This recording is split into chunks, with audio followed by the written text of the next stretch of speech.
هنا وسط ولاية السقهراس في المكان المسمى طريقة بسة، حيث تشم رائحة عيد الأضحى من بعيد، فالجميع اتفق على هذا المكان ورائحته المتميزة، فالشباب نشط في التجارة الموسمية والمواطن يقتني ما يلزمه. مرحبا بك حبيبي، لاباس؟ متواجدين في ولايه السقهراس في المكان المسمى طريقة بسة بالضبط.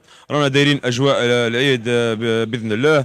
دايرين نصب، جايبين السكاكن وشفر وماس وكل ما يخص لوازم العيد كما نقولوا. كل بلاصه هذه راهي بلاصه غنيه عن التعريف، يعني كل عام الناس كل تجي البلاصه هذه. كاينه نكهه تاع عيد هنا، كاينه نكهه تاع عيد، يعني كاين اللي يمضوا سكاكن، كاين اللي يبيعوا، كاين اللي كل المهم لوازم العيد كامله كاين هنا في البلاصه هذه، تشم ريحه العيد.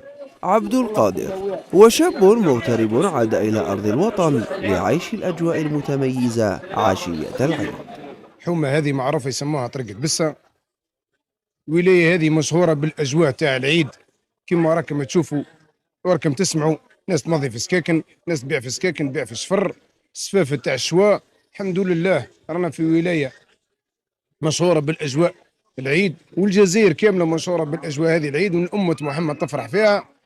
خاصة الأجواء كما رانا نشوفوا أجواء عيد ما شاء الله.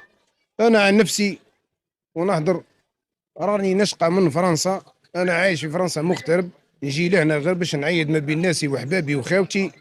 لتبقى الأحياء الشعبية لها نكهة خاصة في مثل هذه المناسبات الدينية.